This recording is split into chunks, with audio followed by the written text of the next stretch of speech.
Hello, Farnsworth family. This is Michael.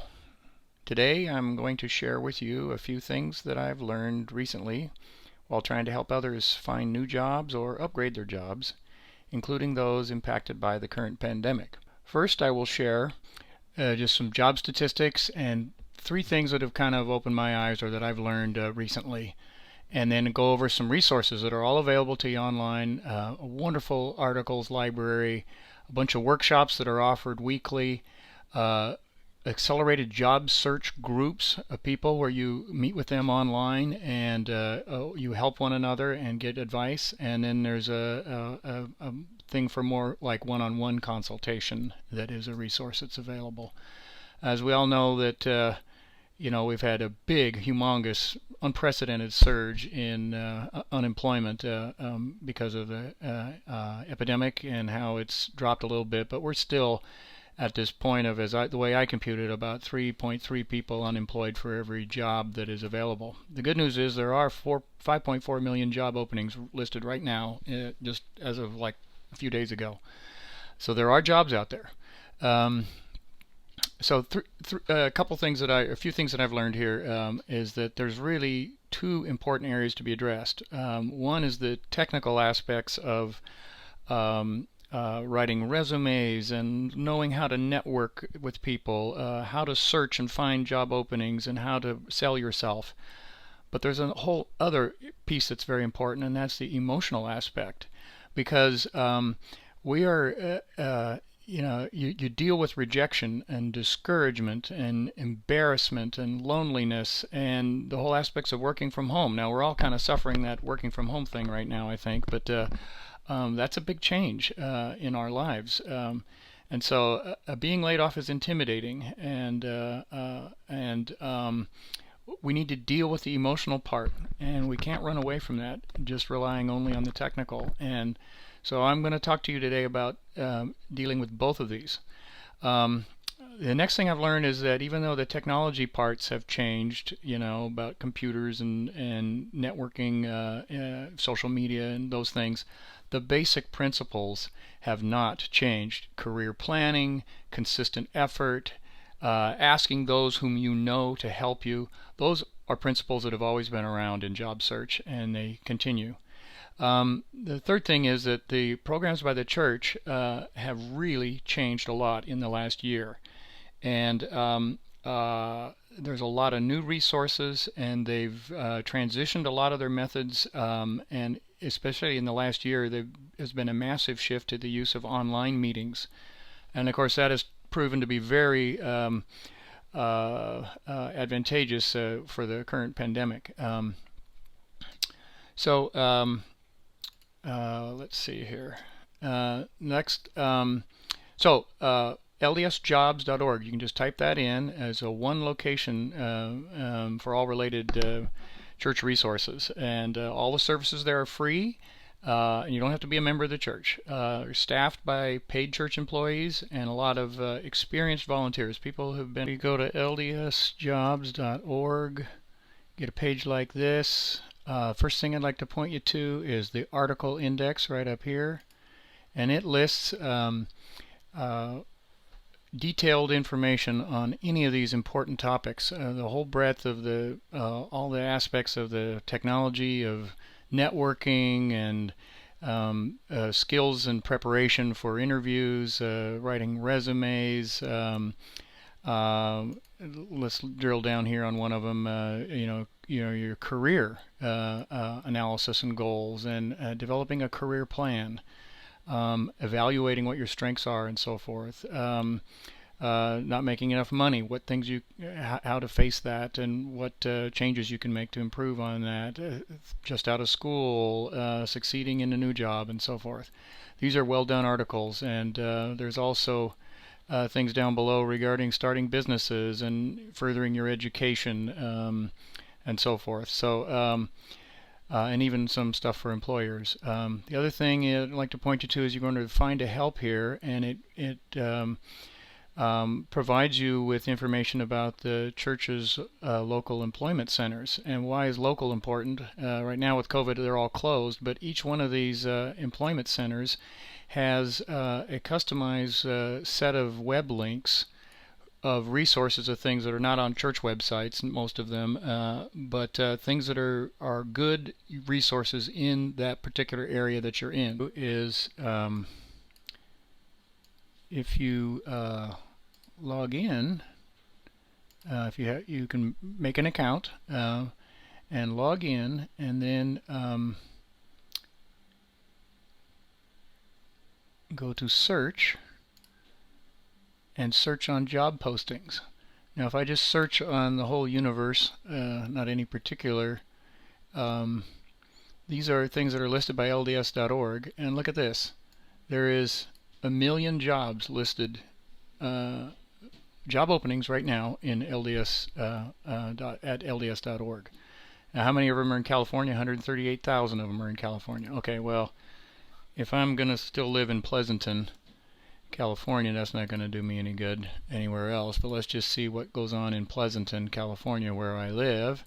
And there is, 25,000 jobs now. And I can see, where they are versus city.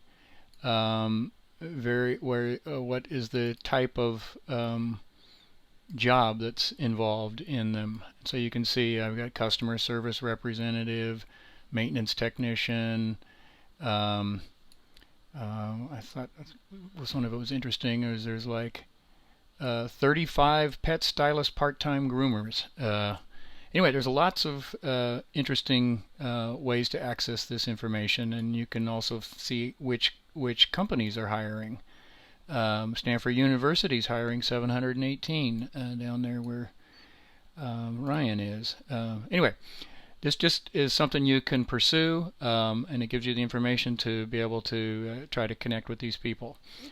Okay. Okay, next we'll go over workshops.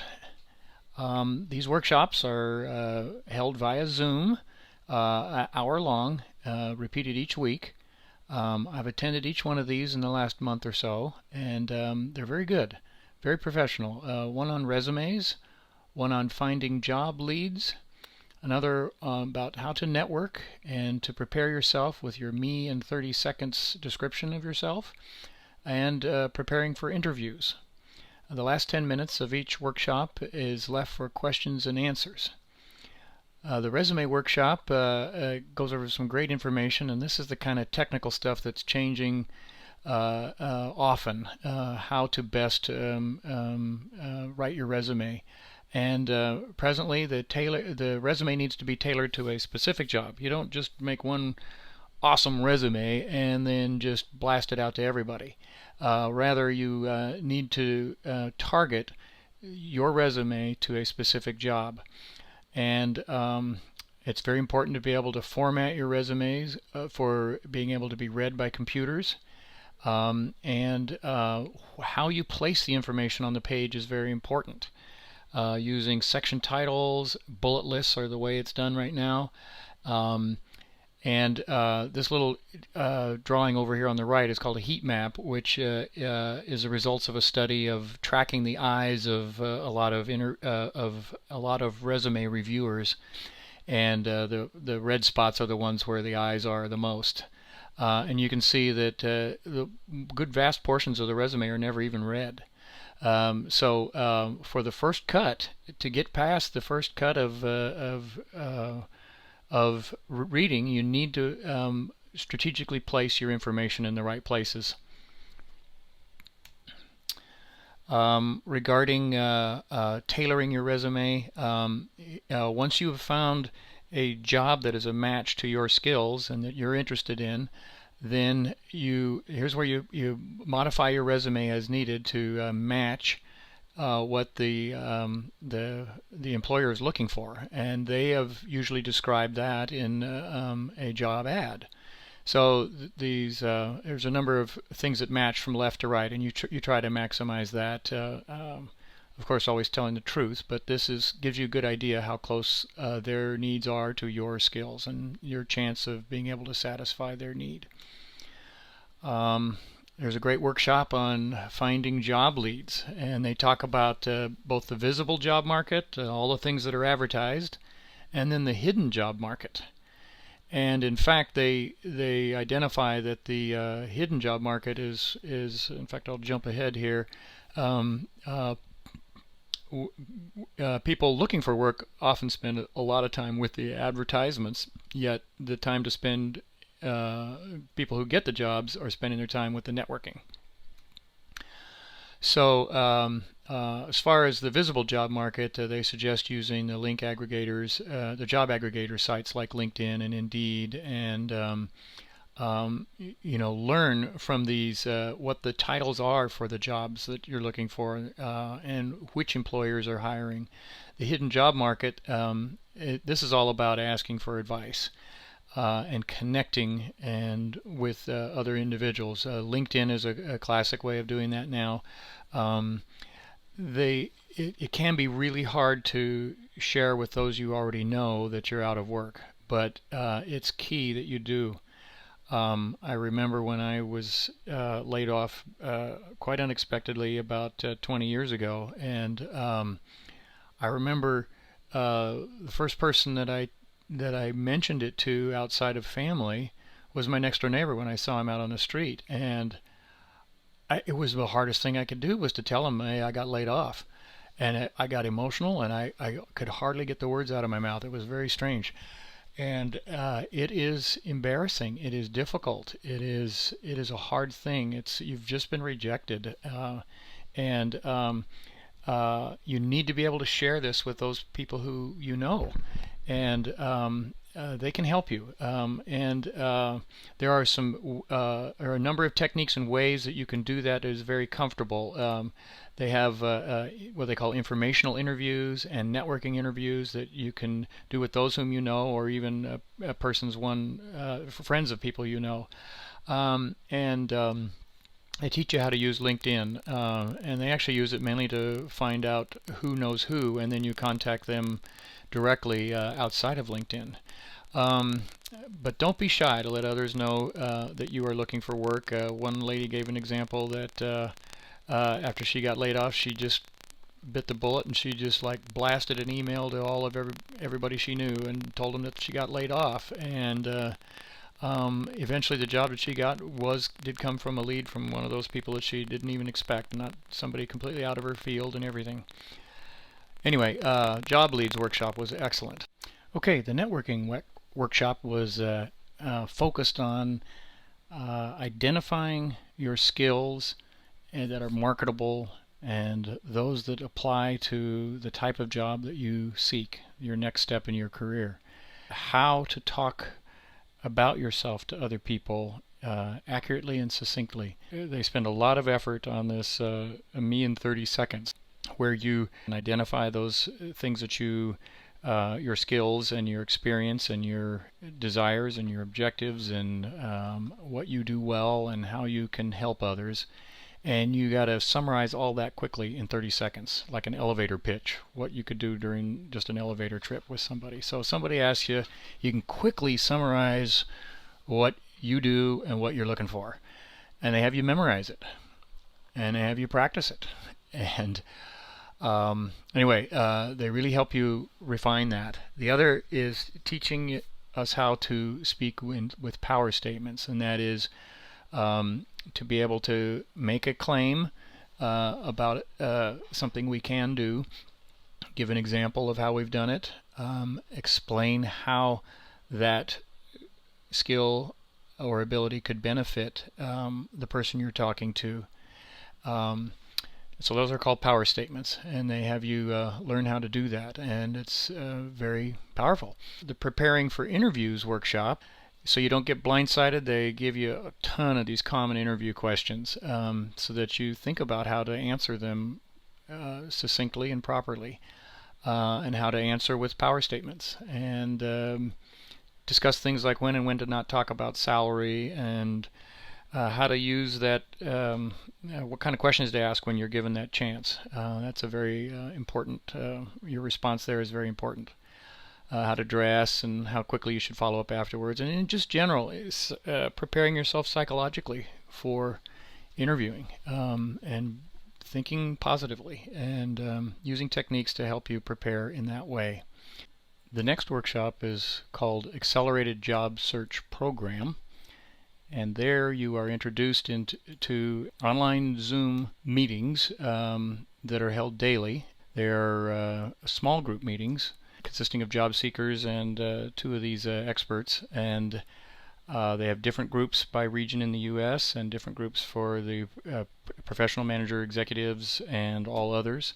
And it's a proven program. It really works to help accelerate how soon to be employed. You do a lot of time practicing. You get to know these people, and you practice your me in 30 seconds and your power statements, and critique one another and practice it over and again. There's usually a skills refresher. People share their progress and their goals, what they're planning to do next, what's working, what's not working. And it really helps with your motivation, and having the daily structure is a big benefit. Getting counsel from people who are outside of your family is a good thing. In one case, I was in a meeting where one guy was just expressing how unmotivated he was starting to feel. He'd been working at this a long time, and the experts were asking some questions about what his daily work schedules like and so forth, and come to find out this guy was working like 10 hours a day for 6 days a week. And after considering it, they started recommending that he take a day off, that he take some time to rejuvenate his batteries. And I thought that was a positive. To see that type of advice sometimes is the best medicine.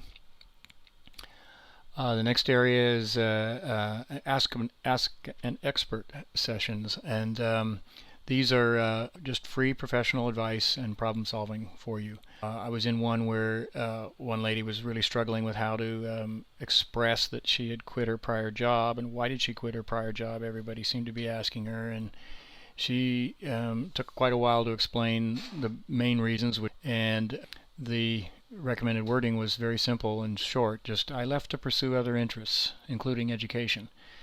So having that kind of advice, I think, is very helpful. I also learned a little bit about ghosting, where employers will be very positive towards you even during job interviews, and then you think you're going to have the job offer just in the next few days, and then they just go completely dark. They don't answer any emails or phone calls or anything, and they just drop you.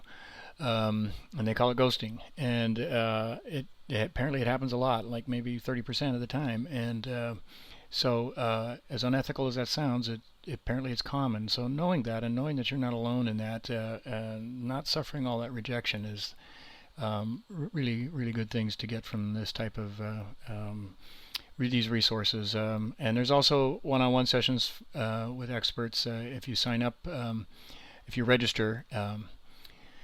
So just to wrap up, just basically my message is that no one should be facing this kind of challenge alone, and there's lots of resource here to help us, and we should help one another and share these with people that you know. Thank you for listening.